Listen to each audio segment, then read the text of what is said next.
Guys, welcome to The Pound. Today we'll be covering all fantasy football relevant injuries that occurred week 11, as well as the best waiver wire pickups for week 12, all in one video, so you have the information you need to win your league. Joined with me is Tyler, fellow pounder, the young wizard. Welcome. Jumping right into it, we are going to be going over the injuries, starting with the Atlanta Falcons and Kyle Pitts, who suffered a knee injury early in the third quarter and did not return. Yeah, so it's looking like it's an MCL sprain. So fingers crossed that he did avoid the dreaded ACL or MCL tear. They are going to be doing an MRI today to just kind of go in there and double check, cross all their T's, dot all their I's, and make sure that there's no tears in there. But MCL sprain, probably not going to be something that will miss extended period of time with, maybe a couple weeks at the most. But it definitely leaves the door open now for Drake London to be the number one target like we wanted him to be as a wide receiver going into the season. Yeah, definitely. It's a run first team. So anytime you can get a larger share of the targets in a team like that, that's super important. He did get into the end zone last week. Moving on to the Cardinals tonight, Kyler Murray ruled out of the game. Yeah, so Murray's still hampered with that hamstring injury. They ruled him out earlier today. Colt McCoy will be the starting quarterback again. Gunslinging Colt. We're not really liking that matchup though against San Francisco. Also worth noting, DeAndre Hopkins is also dealing with a hamstring injury. He's expected to play, but at what capacity is he going to play? We'll have to kind of wait and see where his health is at going into this game. But not a whole lot going for the Cardinals right now in that offense against a really good defense in San Francisco. Yeah, definitely. It makes me wonder if Kyler is sitting out, will DeAndre sit out, or if they get behind 2-3 scores, DeAndre Hopkins most likely going to be a pull candidate in the middle of that game. But moving on to the Chicago Bears, man, these injuries are they're bad. Quarterback Justin Fields leaves the game with a shoulder injury after a designed 1-yard rush. Let me ask you, was it worth it? Yeah, probably not. I mean, that's your franchise quarterback moving forward. That we've seen the way he's played over the past few weeks, and it's been insane to watch. It's awesome to watch. It is a non-throwing shoulder injury, so it's his left shoulder. But for a guy that likes to run, escape the pocket, and get out and run and take some contact, it's not looking good. We did definitely see he looked to be in some discomfort in that last drive when he threw that game-losing interception. Something not right there. So they're going to do an MRI and they're going to check things out, see what's looking like under the hood. Luckily, he does not need his shoulder in order to run for over 100 yards in next week's game. Cincinnati Bengals. Joe Mixon leaves the game with a concussion in the third quarter, and P. Ryan comes in and he fills in. Yeah, 3 touchdowns through the air for P. Ryan. It wasn't a whole lot going on the ground game, only 30 yards rushing, but the 3 receiving touchdowns for Samaje P. Ryan was a huge surprise to a lot of us. He came in, filled the role well. Joe Mixon, though, with the concussion, probably not going to miss an extended period of time, so not rushing to get Samaje P. Ryan into lineups. Could be a good play this week moving forward. Probably not going to be a guy that you're going to start and play every week. Definitely. And we'll touch more on P. Ryan when we get to our waiver wire segment right after this. Denver Broncos, Chase Edmonds gets a couple rushes and then leaves the game before halftime with that ankle injury. Yeah, if you're a running back, a high ankle sprain is not good. I mean, your position relies on being able to run and cut pretty hard on that ankle. And a high ankle sprain is something that can definitely leave a running back out 4 to 6 weeks, if not more. So other big news in Denver, Melvin Gordon getting waived too. So that leaves the door wide open for Latavius Murray to have a huge workload moving forward. Breaking news. Yep. On the fumble. Yep. See you later, Melvin Gordon. You got to hold on to the ball. Leaving Latavius Murray is the only guy there for now. We'll see who they choose as to bring up as the RB2 behind him. Kansas City Chiefs, Clyde Edwards-Helaire, very similar to Chase Edmonds. Couple rushes, and he goes out with an ankle injury, doesn't return.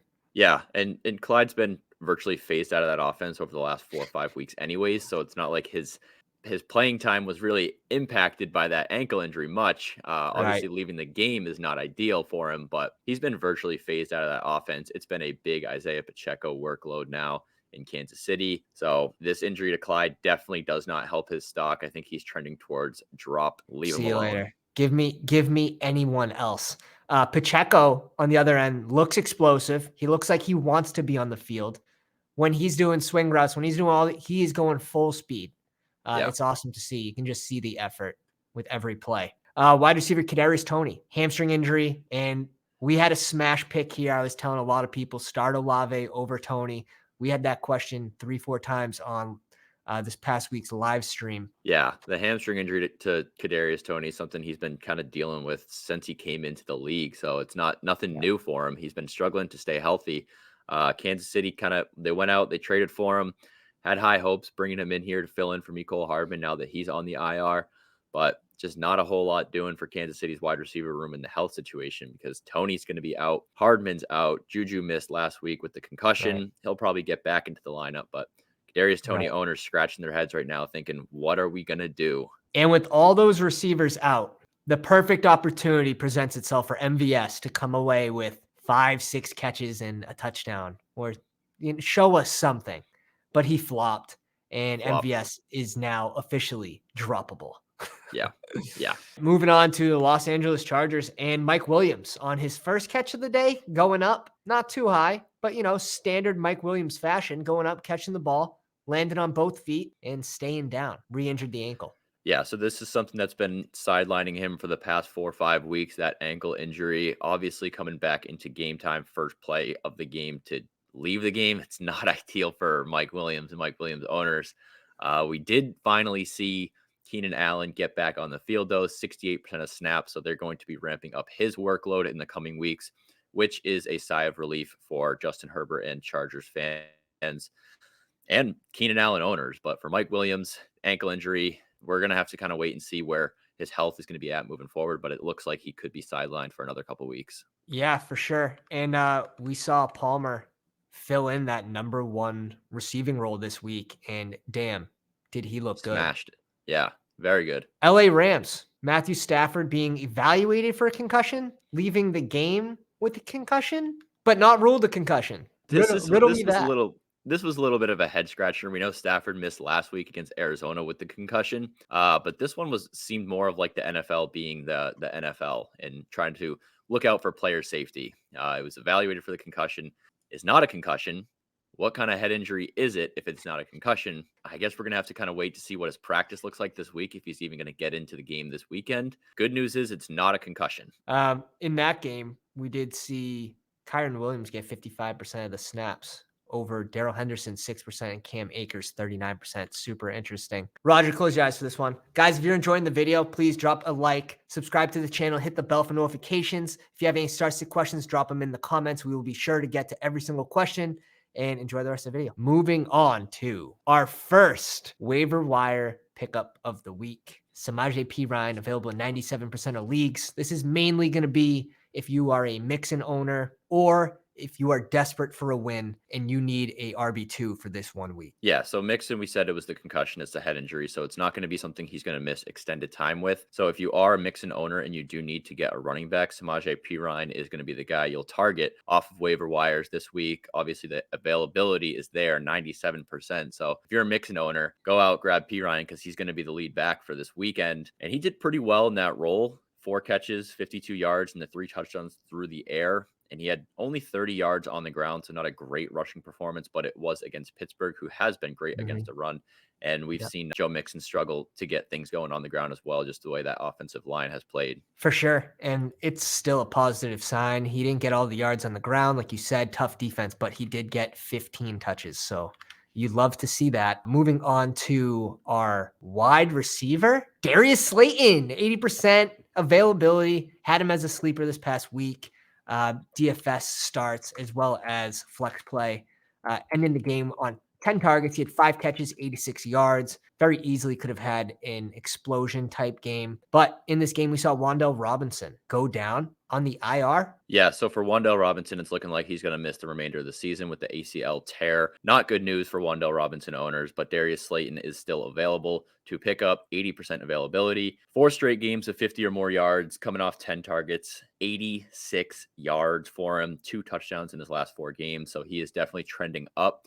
And obviously with the ACL tear to Wan'Dale Robinson, the snaps and the reps and the targets are all going to be there. So it's trending up and looking really good for Darius Slayton. Yeah, for sure. And now a little higher upside receiver on waivers, Treylon Burks, 80% availability for the Tennessee Titans, also having an explosion type game, 7 catches on 8 targets for 111 yards in a game that Ryan Tannehill actually looked like a real NFL quarterback throwing an accurate ball. Yeah, definitely. So Traylon Burks coming back from the injury, 14 targets in his first 2 games back. Really, really good to see that they're getting him involved in the passing game because there hasn't been a whole lot going for Tennessee through the air. It's been a big Derrick Henry season, as most seasons have been for Tennessee. But we like to see the upside for Traylon Burks here. Like I said, the 14 targets in his first 2 games back, obviously with the game against the Packers, had 111 yards, no end zone appearance, but we love to see the upside here for him, and they're definitely trending in the right direction to get him more involved in the passing game. Yeah, and Treylon Burks, he only had about 50% of the snap count last week. Nick Westbrook Klein saw 79%, and Robert Wood saw 76%. So look for them to steadily increase his workload coming back from that injury. Now, if you need help at tight ends, we have you covered. It's a little bit of a sleeper, right? And we're depending on the Red Rocket. But Juwan Johnson, available in 81% of leagues, 5 touchdowns over the last 5 games. Touchdowns in 4 of those. Might be a little touchdown dependent, but he is Andy Dalton's favorite target in the red zone. Yeah, definitely. Like you said, he's touchdown dependent. He's not getting the yards. He's not a huge receptions guy, sitting around like 5 targets tops a game, but 5 touchdowns in his last 5 games.